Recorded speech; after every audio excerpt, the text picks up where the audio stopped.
주간 동안 주의 은혜 가운데 평안하셨습니까? 옆에 사람 인사합시다. 사랑합니다. 축복합니다. 네. 제목이 있습니다. 같이 읽겠습니다. 한 우두머리를 세우고. 아멘. 제가 지금 글씨가 어리어리해요. 저 평소에 쓰던 안경을 오늘 안 쓰고 와서 교회에 그냥 예비로 하나 맞추는 게 있었거든요. 예비로 맞추는 게 적응이 안 돼갖고 지금 글씨가 어리어리하거든요. 오늘 제가 헛소리를 해도 이해해 주십시오. 글씨가 잘 똑같은 도수로 맞춰놨는데 안경이 조금 생긴 게 다르다고 이게 다른지 모르겠습니다.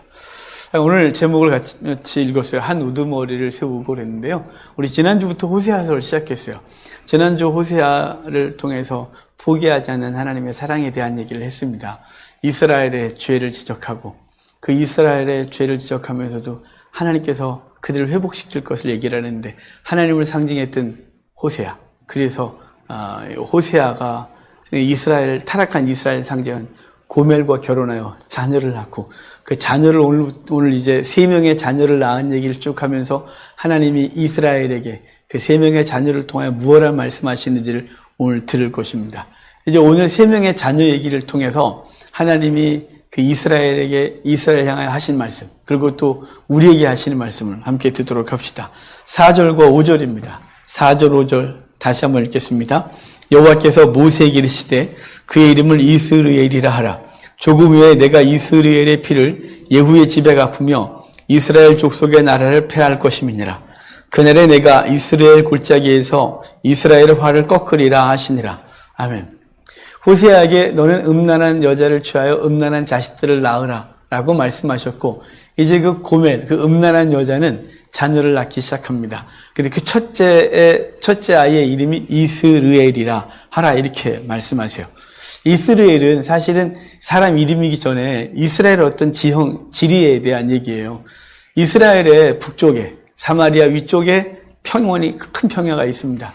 그 평야가 이스르엘 평야예요. 이스라엘 평야라는 이름의 뜻은 하나님이 심으셨다, 하나님이 가꾸셨다라는 뜻인데 무엇을 심든지 다 잘 되기 때문이에요. 그 땅을 왜 잘 되냐면요. 그 이스라엘 평야를 둘러싸고 있는 산들이 있어요. 제일 유명한 산이 갈멜산, 길보아산, 모래산, 다볼산 등이 이렇게 쭉 둘러싸고 있는데 그 산지에 비가 내리면 그 빗물을 따라서 부엽토 등 그 비옥한 흙이 쭉 흘러내려서 축적된 땅이 바로 그 땅이 퇴적된 그 땅이 이스라엘 평야예요. 그래서 거기는 뭘 심든지 잘 돼요. 거름 따로 줄 이유가 없어요. 그래서 그 땅은 하나님이 심으시고 하나님이 가꾸신다는 뜻으로 이스라엘 평야라고 말해요. 그런데 첫 번째 아들 이름을 이스라엘이라 하라고 하는 것이죠.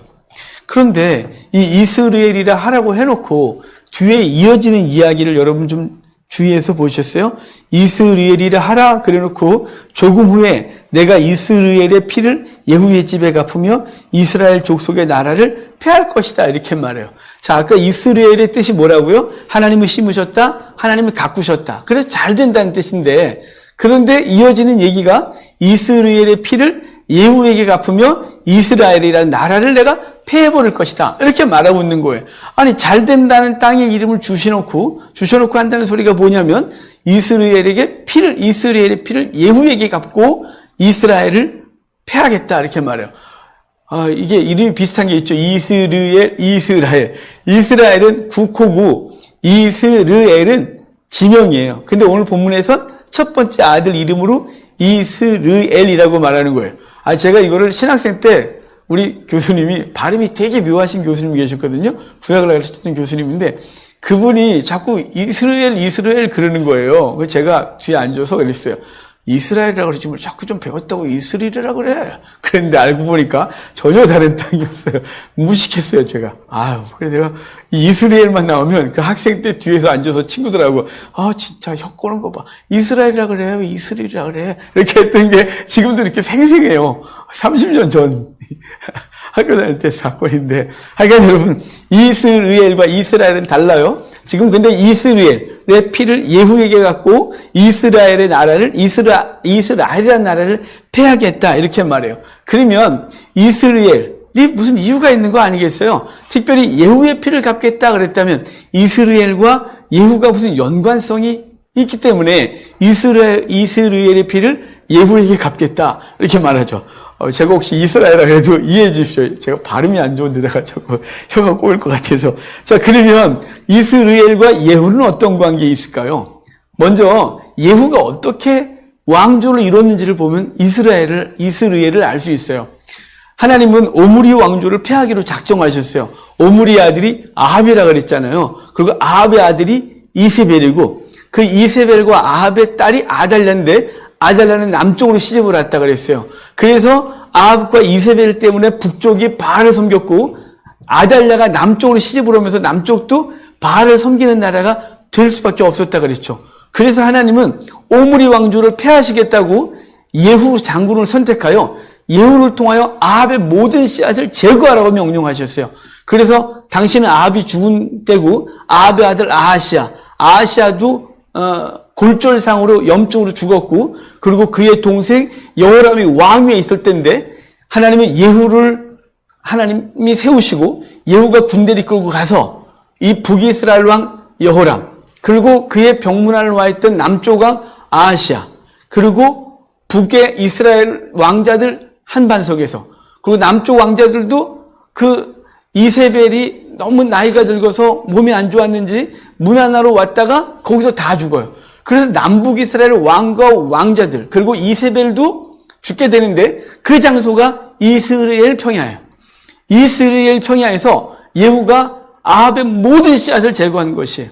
그리고 그 왕조를 누구에게 줬냐면 오므리 왕조를 예후에게 주어 예후 왕조를 100여 년간 갖게 하셨단 말이에요. 그런데 그 예후가 하나님을 섬기기를 원했는데 예후가 하나님을 제대로 섬기질 않아요. 예후를 놓아서 바알 선지자를 죽였던 여호나답이라고 하는 거룩한 사람이 있었습니다. 그래서 바알 선지자들 다 죽이고 나서 여호나답은 예후가 하나님을 바르게 섬기는 나라가 될 줄 알았어요. 그런데 예후가 전혀 다른 것이죠. 예후는 여호와를 섬기지 않았어요. 그리고 여호나답은 광야로 나가서 거룩한 백성의 삶을 살았고 예후는 바알은 섬기지 않았으나 무엇을 섬겼냐면 이스라엘의 초대왕, 북이스라엘의 초대왕 여로보암이 하나님을 등지고 그는 베델과 단에다가 금송아지를 만들고 하나님이다 라고 섬겼는데 바로 예후가 이스라엘의 초대왕이 섬겼던 베델의 송아지와 단의 송아지를 섬기는 자가 됩니다. 그러니까 바알은 제거했으나 하나님을 섬기지 않았어요. 바알은 제거했으나 또 다른 신 금송아지를 섬기는 자가 되었다는 것이죠. 뿐만 아니라 예후 왕조는 우상 숭배를 계속했을 뿐만 아니라 타락해서 사회가 악했어요. 그래서 도덕과 윤리가 땅에 떨어졌고 하나님이 원하시는 거룩한 삶과는 상관없는 또한 하나님의 말씀을 만 가지로 기록했으나 그 말씀을 자신과 상관없는 것으로 여기며 사는 나라를 만들고 말았어요. 그래서 하나님은 오므리 왕조를 징벌하셨듯이 예후 왕조를 징벌하겠다고 말씀하고 있는 거예요. 그것도 예후 왕조에서 가장 강력한 나라를 만들었던 여로보암 2세 때 호세아 선지자를 통하여 내가 너를 멸하리라.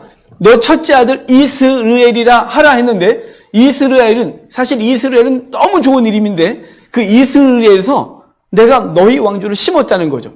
이스라엘의 뜻이 뭐라고요? 여호와께서 심으셨다, 여호와께서 가꾸셨다. 바로 예후 왕조는 하나님이 심으신 거예요. 왕족이 아니었는데 그가 왕 될 사람이 아니었는데 왕을 꿈꾼 적도 없는데 하나님이 예후에게 기름 부어 예후를 왕으로 만드시고 이스라엘 평야에서 왕으로 심으신 거예요. 그리고 예후 왕조를 가꾸신 것이죠. 그러면 여호와께서 심으시고 가꾼 존재라면 여호와를 섬겨야 되는데 예후 왕조는 전혀 그렇지 못했어요. 그래서 하나님은 이스라엘의 피가 뭘까요? 예후가 이스라엘에서 오므리 왕조의 피를 다 흘렸잖아요. 그 피를 너에게 갚겠다. 그래서 너도 이 피를 흘리리라 라고 말하는 거예요. 그래서 예후 왕조는 망할 것이고 더불어 그가 이끌던 이스라엘도 패하게 될 것이에요. 지금 첫 번째 이름을 이스라엘이라 하라. 예후의 피를 이스라엘에 갚겠다고 말했던 이유가 바로 그것인 것입니다. 하나님께서 예후를 심으셨고 마찬가지로 그 앞으로 가면 하나님이 아브라함을 선택하셔서 아브라함을 통하여 복을 허락하셨어요. 하나님이 아브라함을 선택하셔서 가나안 땅에 심으신 거죠. 마찬가지로 저와 여러분들을 세상에서 선택하셔서 하나님의 나라에 심으셨어요. 그리고 하나님이 심으시고 가꾸시고 돌보신다는 사실을 믿으시기를 바랍니다. 여기 이제 그 심으신 자의 잘못된 삶 때문에 하나님은 패하시고 그 활을 꺾겠다 하셨는데, 그 활을 꺾는다 이 말은 그 힘을 꺾어버리고 그래서 다시는 그 아무도 그 누구도 대적할 수 없는 그 심판을 당하고 말 것에 대한 말씀을 하고 있는 것입니다. 여러분, 하나님과 사람이 먼저 하나님께 사람을 만드신 후에 그 관계가 아름다웠죠. 에덴 동산에서 교제하고 사랑하는 관계였잖아요. 그런데 아담이 사단의 유혹을 받아 선악을 알게 한 나무의 열매를 따먹고 결국은 관계가 깨져요. 하나님이 아담을 만드셔서 에덴에 심으신 거예요. 그 에덴에서 가꾸시고 돌보셨어요. 그런데 결국은 사단에게 유혹을 받으면서 결국은 관계가 깨졌고 그 인류에게 저주가 임한 것이죠. 그 이스라엘이 피를 갚으리라고 말했던 것처럼 하나님과의 관계가 깨어진, 정령 죽으리라고 하신 그 사망을 당했고 에덴에서 쫓겨나 하나님과 원수가 되는 이 불행한 일을 겪은 게 인류의 역사다, 이렇게 말하는 거죠. 바로 이스라엘, 그것이 그 작게는 예후 왕조에게, 크게는 모든 인류에게 주어진 말이었다는 사실이에요. 자, 그러면 이스라엘을 낳았는데 두 번째 자녀를 또 낳아요. 자, 6절과 7절 같이 읽겠습니다. 고멜이 또 임신하여 딸을 낳으매 여호와께서 호세에게 이르시되 그의 이름을 로루하마라 하라. 내가 다시는 이스라엘 족속을 긍휼히 여겨서 용서하지 않을 것임이니라. 그러나 내가 유다 족속을 긍휼히 여겨 그들의 하나님 여호와로 구원하겠고 활과 칼이나 전쟁이나 말과 마병으로 구원하지 아니하리라 하시니라. 아멘. 고멜이 둘째 딸을 낳아요. 우리가 나중에 보겠지만 고멜은 호세와의 관계에서 난 게 아니에요. 호세아의 씨가 하나도 없어요. 고멜은 정말 음란한 여인이라서 음란한 자식들을 낳는데 계속해서 나 갖고 들어오는 거예요. 옛버름 남 못 주고 호세아와 거룩하신 관계 속에서, 그 거룩하신 호세아 누구예요? 하나님이에요. 그러니까 이스라엘은 하나님과 관계 속에서 열매를 맺는 족속이 아니라 이상한 짓을 해도 자꾸만 세속적인 열매를 맺는 거에 얘기를 하는데, 고멜은 다른 남자와 잠자를 해서 다른 족속들을 계속해서 나 갖고 들어오는 거예요. 이스라엘도 사실은 하나님, 이 호세아의 자녀가 아니에요. 고멜의 둘째 딸 로루아마도 호세아와의 관계가 없어요. 하여간 호세아와 관계가 없는 이 로루아마라는 딸을 나 갖고 들어오는데, 이 로루아마, 이 이름이 있어요. 로루아마는, 로는 부정접두사예요. 아니다, 이런 뜻입니다. 루하마는 긍휼을 베풀다, 이런 뜻입니다. 그러니까 로루아마는 긍휼을 베풀지 아니하리라, 긍휼을 베풀지 않겠다, 이런 뜻이에요. 그러니까 하나님은 이스라엘이라 하라고 하셔서 예후 왕조를 심으시고 돌보셨는데, 그가 하나님을 떠나고 하나님을 대적하고 우상을 섬기고 다른 나라들과 동맹하는 걸 보면서 하나님은 내가 너에게 긍휼을 베풀지 아니하리라, 이렇게 말씀하고 있는 거예요. 긍휼을 베풀지 않겠다, 이렇게 말씀하는 거죠. 아담의 범죄로 하나님은 분노하셨어요. 그래서 하나님과 관계에서 관계가 깨어졌고 이제 하나님의 분노로 그 아담에게 드러낸 거죠. 아담을 비롯한 모든 피조물에 하나님의 분노를 쏟아 관계가 깨졌어요. 그런데 그 분노는 하나님의 사랑이셨습니다. 그 분노할 때 하나님의 사랑이 함께 드러났는데, 어떻게 분노하면서 하나님의 사랑이 드러나느냐? 여러분, 아담의 범죄 이후에 사람을 저주하시고 뱀을 저주하시고 땅을 저주하시면서 그 저주하면서 하신 말씀이 있어요. 우리가 잘 아는 대로 여인의 후손을 예언하시면서 뱀의 머리를 밟을 것이라고 말해요. 하나님의 사랑은 분노로 드러나는데 그 속에 하나님의 사랑이 있는 거예요. 단순히 분노로 끝나지 않고, 나와의 관계가 깨진 것에 대한, 내 말을 얻은 것에 대한 분노로 끝나지 않고, 하나님의 사랑은 그 속에 있어서 사단의 머리를 밟을 거라고 하는 거죠. 왜 그 분노를 사단에게 표하는 걸까요? 사단이 관계를 깼기 때문에 그래요. 하나님은 그래서 사단을 멸하시고 관계를 회복하겠다고 약속하고 있는 거예요. 하나님의 사랑이 깨어진 것에 대한 분노, 그 분노는 분노로 끝나지 않고 다시 사랑으로 이어지고 있는 것입니다. 아담을 통해서 아담이 관계가 깨어졌으나 하나님은 아담을 계속해서 그 관계를 유지하려 하세요. 아담을 에덴에서 쫓아냈으나 그의 아들 아벨을 통하여 하나님은 계속 교제하셨어요. 아담을 통해 거룩한 백성을 이어가기를 원하셨어요. 그런데 또 사단의 뒤를 따르는 가인이 아벨을 죽임으로 하나님이 아벨을 대신하여 셋을 주세요. 대신하여 주셨다라는 뜻이죠. 셋의 후손들을 계속해서 양육하시고 보호하시고 하나님의 사람으로 그의 나라를 세울 사람들로 키워나가세요. 그 사람들을 성경에서 뭐라고 했냐면 하나님의 아들들이라고 말해요. 하나님의 아들들, 가인의 후손들을 사람의 딸들이라고 말합니다. 그런데 이 불행은 이 하나님의 계획과 하나님의 사랑이 오래가지 못해요. 왜냐하면 하나님의 아들들과 사람의 딸들의 교류가 일어나면서 하나님의 아들들이 거룩한 영향을 끼친 게 아니라 사람의 딸들의 폐역한 영향을 받아 모두가 하나님 앞에 범죄자가 되어 하나님이 사람 지었음을 후회하시고 그 사람들을 멸하기로 작정하셔서 노아에게 방주를 만들게 하시고 홍수로 그 인류를 심판하시는 그 아픔이 있어요. 하나님의 진노가 다시 벌어진 거죠. 이렇게 멸하기로 하실 때 하나님의 마음을 표현한 게 있어요. 창세기 6장에 하나님의 아들들, 사람의 딸들이라는 표현이 나오고 그들의 교류를 통하여 악한 세상이 된 것을 말하는데 하나님은 거기서 이렇게 말해요. 창세기 6장 3절을 보면 여호와께서 이르시되 나의 영이 영원히 사람과 함께하지 아니하리니 이는 그들이 육신이 됨이라. 그러나 그들의 날은 120년이 되리라 그래요. 그들이 육신이 됐다. 그렇기 때문에 난 영원히 사람과 함께하지 않겠다 그래요. 영원히 사람과 함께하지 아니하리니 이렇게 말하는데 영원히 사람과 함께하지 않겠다. 이 말은 이걸 잘못 들으면 아니 영원히 함께하지 않겠다고 하셨으면서 주님은 예수님이 오실 때 두 가지 이름을 갖고 오셨잖아요. 하나는 예수라라, 하나는 임마누엘이라라. 성령이 임하심으로 그 임마누엘이 성취가 돼요. 우리 속에 하나님이 영원히 함께 하시는 일이 벌어져요. 그러면 내가 사람과 영원히 함께 하지 아니하리라. 이 말은 대체 무슨 뜻이냐 이 말이에요. 이걸 직역하면 이래요. 여기 이 히브리어가 영원히 함께 하지 아니하리라. 이 영원히 함께 하지 않겠다는 말이 히브리어가 로딘이에요. 로는 아까 그랬잖아요. 로 루아마, 로 암미 나올 건데 로는 부정접두사예요. 아니다 이거죠. 근데 로딘 이 말은 설득하다 이런 뜻이에요. 딘이. 그러니까 설득하지 않겠다 이런 뜻이에요. 어떻게 설득하셨냐면 주님은 아담의 범죄 이후에 하나님은 끊임없이 그들에게 감동 주시고 하나님의 사람으로 살기를 원하셨어요. 지금도 성령께서 우리를 설득하고 있는 거죠. 세상에서 죄 짓고 사는 우리들에게 그러지 말라고 성령께서 모든 사람들 인류에게 똑같이 양심이라는 것으로 설득해요. 그럼 망하는 거라고 설득해요. 예수 그리스도를 믿으라고 복음 증거자들 통하여 설득해요. 믿으라고 노아의 때에 노아를 통해 설득해요. 산 꼭대기에 배를 지으면서 그걸 보는 사람이 미쳤다고 할 때 그들을 설득하세요. 그런데 주님께서 그 설득을 더 이상 하지 않겠다. 로딘 영원히 사람과 함께 하지 않겠다. 이 말은 설득하지 아니하리라 라고 말한 거죠. 이 말을 오늘 본문으로 하면 로딘 루아마 긍휼을 베풀지 아니하리라 이렇게 말하는 거예요. 내가 이 인류를 다시 사랑하고 또 다시 돌보고 그렇지만 그 인류가 계속해서 범죄하는 것을 보고 내가 다시는 이들을 설득하지 아니하리라. 로딘 내가 이들에게 긍휼을 베풀지 아니하리라. 루아마 이렇게 말씀하고 있는 거예요. 하나님께서는 이스라엘 향하여 다시는 긍휼을 베풀지 않겠다고 말하는 거죠. 이제 남은 건 뭐냐면 심판밖에 남지 않은 거예요. 인류를 향하여 하나님이 루아마라고 말씀하실 때가 있을 거예요. 루아마 이 인류를 더 이상 내가 긍휼을 베풀지 않겠다. 이 인류에게 더 이상 설득하지 아니하리라 라고 하는 순간 이제 로암미가 될 거예요. 내 백성이 아니야. 그래서 망하게 될 것입니다.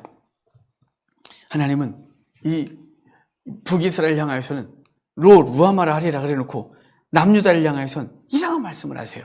자, 7절이거든요. 7절에 그러나 내가 유다 족속을 긍휼히 여겨 그들의 하나님 여호와로 구원하겠고 활과 칼이나 전쟁이나 말과 마병으로 구원하지 아니하리라.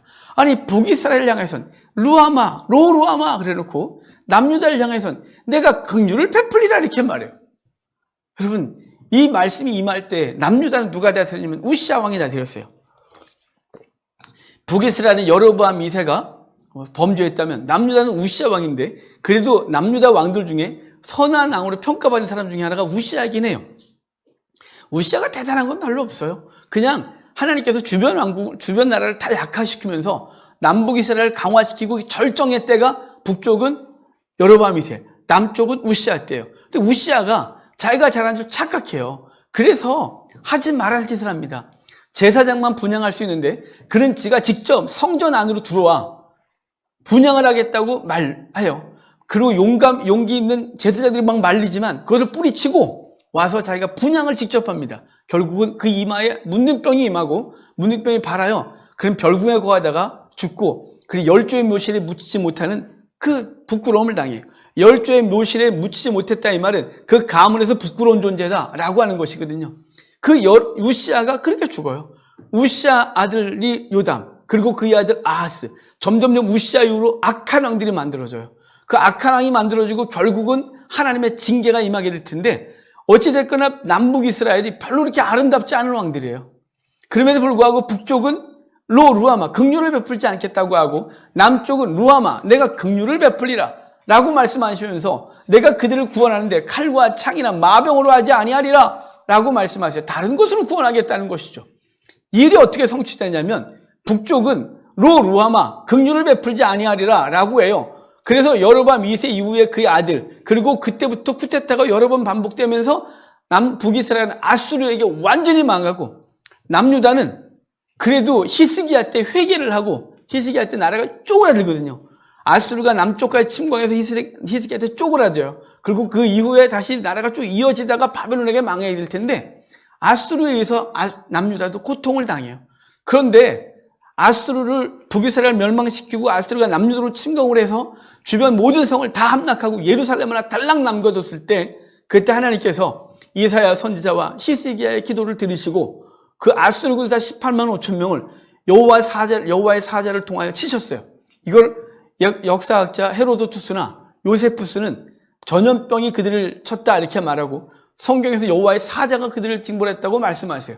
어찌됐거나 세계 최강국, 강력한 나라 18만 5천 명이 하루아침에 죽고, 그 왕은 본국으로 돌아가서 자신의 아들들에게 암살을 당하고 아수르는 쇠락의 길을 가게 되는데, 하나님께서는 그들을 구원하시겠다고 하는데 칼과 창이나 마병이 아니라 하나님의 특별한 섭리로 구원하시겠다고 말씀하신 거예요. 이것은 우리를 향하여 똑같아요. 하나님이 우리를 구원하시는데 세상의 권력이나 힘이나 능력으로 구원하신 것이 아니에요. 우리를 무엇이나 다른 것으로 구원하신 것이 아니라 주님께서는 아버지께서 아들을 내어주시고 그 아들이 우리의 죄를 뒤집어주시고 십자가 죽으심으로 우리를 구원하신 것이에요. 세상의 능력으로 구원한 것이 아니에요. 그러므로 우리도 세상을 구원하고 주의 복음 증거할 때 세상적인 힘이나 권세나 재물이나 세상의 영향력으로 구원하는 것이 아니라 오직 딱 하나예요. 하나님이 선택하신 방법, 그것은 칼과 창이나 마병이 아니라 십자가의 방법인 거예요. 그 십자가로 하나님께서 우리를 구원하셨다는 사실을 기억하시길 바랍니다. 이 뒷얘기가 계속해서 그것을 연결할 텐데, 자 봅시다. 우리 10장 2절, 10절부터 2장 1절까지 이제 세 번째, 잠깐만요. 원고를 하나 더 넘겼어요. 제가 오늘 집에서 오면서 분명히 이런 얘기 했는데 우리 아이들하고, 원고를 2장 넘기면 목사는 죽는다. 그런데 아니 오늘 이런 일이 벌어질 줄 알았나 봐요. 자, 칼과 창이 있지 않고 오직 십자가를 통해서 구원하시는 거예요. 그래서 고린도전서에서 이렇게 말해요. 우리를 구원하신 그 방법은 십자가를 통해서 하셨다고. 유대인에게도 이방인에게도 미련하고 바보같이 보이지만 그 십자가로 우리를 구원하신 것이라고, 그것이 하나님의 능력이요 방법이라고 말씀하시라는 사실을 기억하시고, 우리를 구원하신 그 놀라우신 은혜가 있음을 기억하십시오. 둘째 아이를 루아마라 그랬는데, 이 둘째 아이를 낳고 나서 셋째를 다시 낳겠죠. 자, 둘째 젖되자마자 셋째를 낳게 되는데, 셋째 아이를 좀 볼까요? 8절과 9절입니다. 8절 9절 같이 읽겠습니다. 고멜이 루아마를 젖된 후에 또 임신하여 아들을 낳음에 여호와께서 이르시되 그의 이름을 루암미라 하라. 너희는 내 백성이 아니오 나는 너희 하나님이 되지 아니할 것임이니라. 아멘.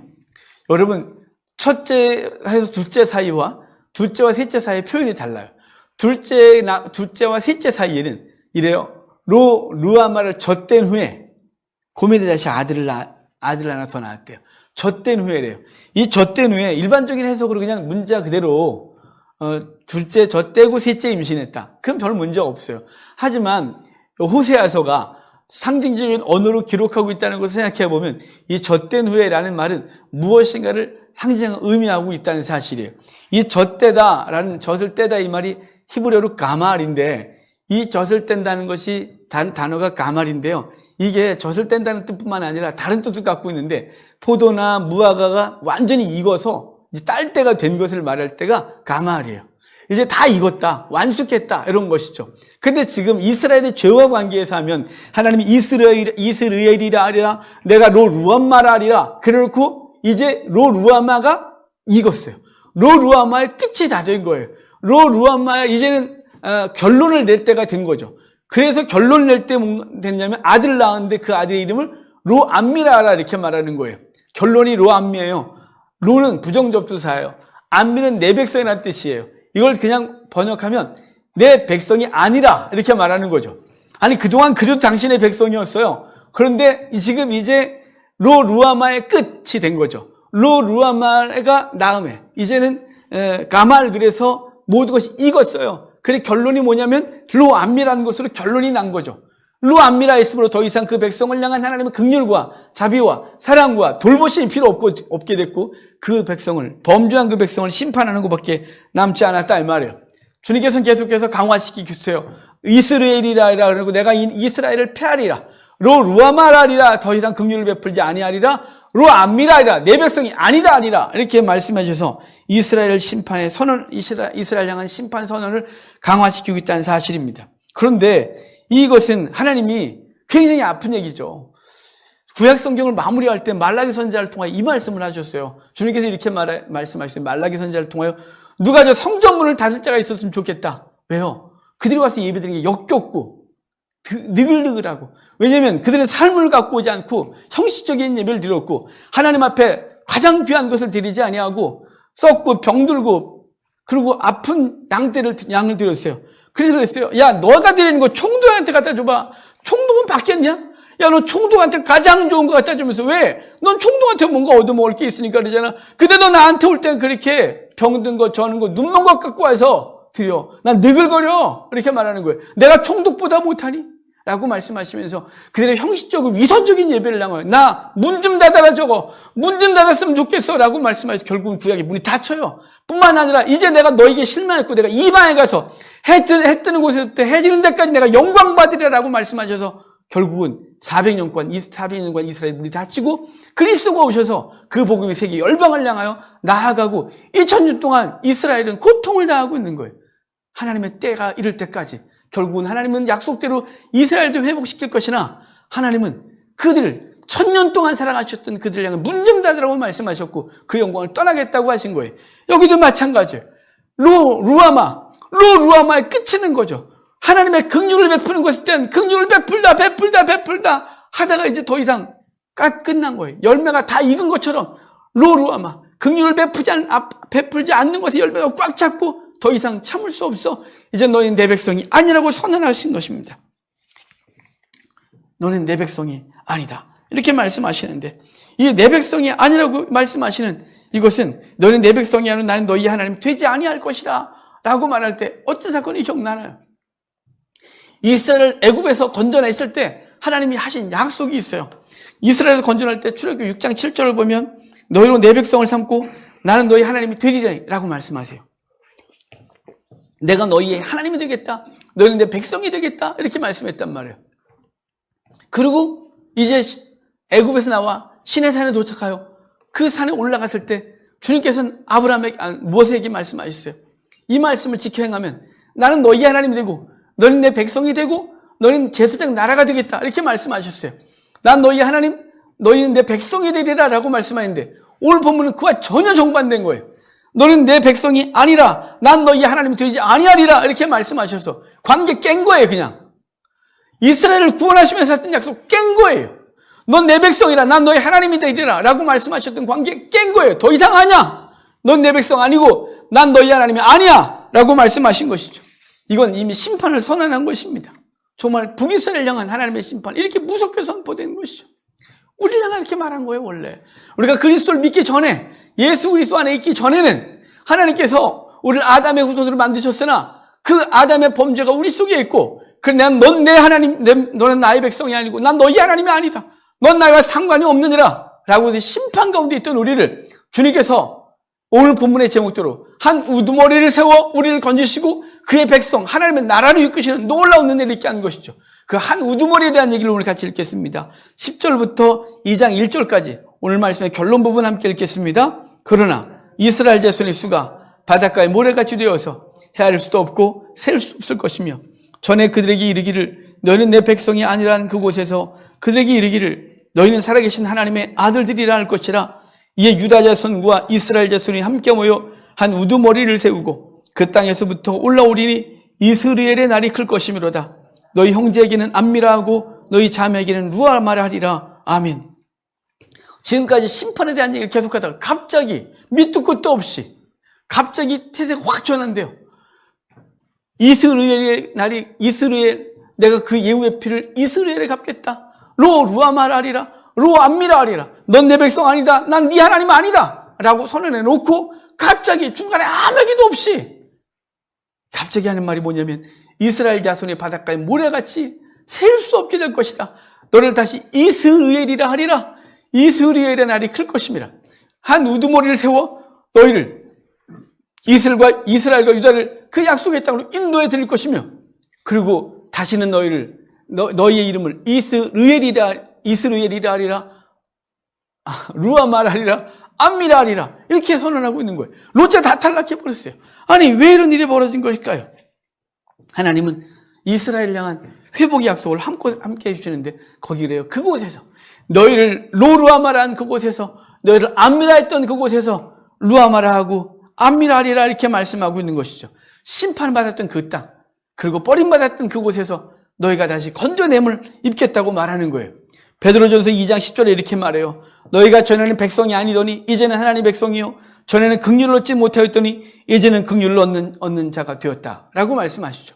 우리를 그 저주의 자리에서 그 심판의 자리에서 루아미라 했던 그곳에서 건져서 그곳에서 루아마라 하리라 암미라 하리라. 내가 다시 너희가 긍휼을 베풀리라. 너는 내 백성이라 하리라 이렇게 말씀하고 있는 것입니다. 그 백성의 수가 바닷가에 모래와 같이 셀 수 없게 되리라 라고 했더니 말씀, 이것도 어디서 많이 듣던 말씀 아닙니까? 하나님이 아브라함을 부르시면서 그렇게 말씀하셨어요. 내가 내게 큰 복을 주고 내 씨로 크게 성하여 하늘의 별과 같고 바닷가의 모래와 같게 하리니 내 씨가 그 대적의 문을 얻으리라 라고 말씀했고 또 내 씨로 말미암아 천하 만민이 복을 얻겠다 이렇게 말씀하셨어요. 아브라함에게 말씀하신 거예요. 아브라함에게 내 씨로 말미암아 바닷가의 모래같이 하늘의 별과 같이 많아지게 하리라 라고 말씀하셨는데 아브라함의 씨를 통하여 하겠다 그랬어요. 아브라함의 씨는 바로 당장 앞에는 이삭이고 그 이삭의 후손을 쭉 가다가 보면 예수 그리스도인 거예요. 그러니까 이 예언은 예수 그리스도를 통해 성취될 것이죠. 예수 그리스도를 통하여 너희의 숫자가 이스라엘의 수가 바닷가의 모래와 같이 많게 될 것이라고 말씀해 주고 있는 것입니다. 그리고 그 백성을 향하여 하나님의 아들들이라고 말해요. 거기 하나님의 아들들이라고 말하는데 여러분 이 하나님의 아들들 이거 놀라운 표현이라고 그랬잖아요. 우리 아까 노아 얘기를 하면서 노아 때 하나님의 아들들과 사람의 딸들이 등장했었다고 그랬어요. 근데 여기 오늘 본문에 다시 하나님의 아들들이 나오는 거예요. 너희를 하나님의 아들들이 되게 하겠다 그랬는데 하나님의 아들들 이 말은 이걸 가장 멋지게 사용한 사람이 요한이에요. 요한이 요한복음에 굉장히 상징적인 언어를 많이 쓰거든요. 요한복음과 요한계시록에. 그런데 요한복음 맨 마지막 장 21장을 가면 예수님이 부활하시고 그리고 제자들과 만났음에도 불구하고 제자들이 실망하여 고향에 돌아서 물고기 잡고 있었는데 한 마리도 못 잡았어요. 주님께서 그 새벽에 고기 잡는 제자들이 가서 많이 잡았냐 물으시고 등등 하다가 오른편에 그물을 내리라고 말씀하시니 그때 요한이 주시라고 해서 베드로가 막 나오잖아요. 그리고 나온 이후에 그 고기를 많이 잡은 물고기를 끄집어내서 해안가지고 끄집어내서 물고기를 세는데 그 숫자가 153마리다. 이 말씀에 베니하 엘로힘이라는 히브리어라 그랬죠. 베니하 엘로힘은 창세기 때부터 끊임없이 하나님의 아들들 성도를 향하여 표현하는 것이 153마리를 잡았다고 센 이유는 하나님께서 당신의 백성을 절대로 놓치지 않는다라는 것이었어요. 하나님의 아들들. 그러니까 우리를 원래 하나님의 백성이 아니었던 우리를 원수되었던 우리를 주님께서 선택하셔서 뭐라고요? 하나님의 아들들이 되게 하리라 이렇게 말씀했단 말이에요. 요한계시록에서 새하늘과 새 땅에서 우리를 향하여 이렇게 말해요. 하나님의 아들이라고 하나님의 아들이 되리라라고 말씀해서 결론 부분에서 또 다시 하나님의 아들들 얘기를 하고 있는 것입니다. 이렇게 하나님의 아들들이 되는데 한 현상이 있어요. 거기 오늘 제목처럼 한 우두머리를 세워 너희를 이끌고 오겠다 그래요. 한 우두머리 누굴까요? 바로 예수 그리스도시죠. 아브라함을 선택하시고 그 후손에 예수 그리스도가 나게 하시고 그를 통하여 구원하시겠다고 한 하나님의 약속, 그것을 말씀하고 있는 것입니다. 사실 여기서 이스라엘과 유다를 다 끌고 오겠다고 말해요. 둘 다. 아까는 뭐라 했어요? 이스라엘은 망했다고 남유다는 긍휼을 베풀겠다고 했었어요. 하지만 결론적으로 북이스라엘은 아수르에게 망했고 남유다는 바벨론에게 망해서 이스라엘에서 쫓겨난 존재가 됐었어요. 그런데 하나님은 그들을 끌고 다시 고토로 돌아와 하나님의 영광이 큰 날을 만들겠다고 말씀하셨습니다. 이것은 예수 그리스도를 통하여 성취되셨어요. 바울은 로마에 편지를 하면서 이렇게 했었어요. 이 그릇은 우리니 곧 유대인 중에서뿐 아니라 이방인 중에서도 부르신 자 아니라. 그러니까 성도는 이방인 중에서도 부르기도 하고 유대인 중에서도 부르신 자다. 그러면서 호세아의 이 글을 인용하다가 이렇게 말해요. 너희는 내 백성이 아니란 그곳에서 그들이 살아계신 하나님의 아들이라 일컬음을 받으리라 함과 같으니라 라고 해서 사도 바울은 로마서에서 이 호세아에서 말한 건 남유다 북이스라엘 얘기했다면 로마서에서 사도 바울은 다시 신약적 해석으로 유대인과 이방인의 관계 속에서 그들을 불러내어 한 그릇으로 삼고 구원받은 자가 되기엔 하나님의 아들들을 만들겠다고 하신 약속의 말씀으로 다시 성취로 가고 있는 것이죠. 여러분, 그러니까 저와 여러분들은 하나님의 아들들이 된 거죠. 한 우두머리를 통하여. 한 우두머리 예수 그리스도예요. 여기 한 우두머리가 로시 에하드라는 히브리어인데요. 이게 한 머리란 뜻이에요. 로시가 머리거든요. 한 우두머리 이렇게 우리 번역했는데 그걸 그냥 직역하면 한 머리예요, 머리. 한 머리, 예수 그리스도죠. 골로새서에서 그래요. 머리이신 그리스도. 그리스도는 교회의 머리다라고 말하면서 머리신 그리스도를 붙들어라. 그 머리로부터 모든 것이 힘을 얻고 은혜를, 영향을 공급받는다고 말씀하고 있습니다. 그러므로 한 우두머리, 한 머리는 예수 그리스도신 거예요. 그분 우리의 왕으로서 우리를 세상에서 건지셔서 하나님의 나라로 이끄시는 놀라운 은혜가 있게 된 것이죠. 에스겔에서도 스가랴서에서도 이런 내용은 계속되고 있어요. 한 우두머리, 한 머리가 우리를 구원하실 거라고 말씀했습니다. 결론적으로 예언은 예수 그리스도를 통해 성취됐습니다. 성령이 임한 모든 사람은 유대인이나 헬라인이나 이방인이나 구별이 없습니다. 그리스도를 모퉁이 돌로 해서 한 건물이 되어 연하여 하나님 나라를 세워가는 것이죠. 그래서 에베소서 2장 14절에서 16절에 이렇게 말했잖아요. 이 둘로 자기의 안에서 한 세 사람을 지어 화평하게 하시고 또 십자가로 이 둘을 한 몸으로 하나님과 화목하게 하셨다. 이렇게 말씀하셨습니다. 그렇습니다. 우리의 구원은 한 우두머리인 예수 그리스도를 통해서 성취됐습니다. 하나님께 죄 범죄한 우리를 하나님께서 긍휼히 여기시고 당신의 백성으로 삼아주신 것이죠. 주님께서 우리를 하나님 나라에 심으셨고 지금도 돌보시며 끊임없이 긍휼을 베푸시고 어떤 사건이 있어도 우리를 당신의 백성이라는 것을 취소하지 않으십니다. 오늘 본문에 이스라엘을 향하여 하신 말씀은 성령이 그들에게 내주하지 않은 상태였어요. 이제 성령이 임한 우리들에게는 하나님께서 우리를 세상에서 건지셔서 하나님 나라에 심으셨습니다. 그래서 에베소서 2장에 죄와 허물로 죽었던 우리를 살리시고 그리스도와 함께 하늘에 안침받았다 그래서 우리의 시민권이 하늘에 있다 그래서 하늘에 우리를 심으셨습니다. 그리고 우리에게 끊임없는 긍휼을 베푸시는 것입니다.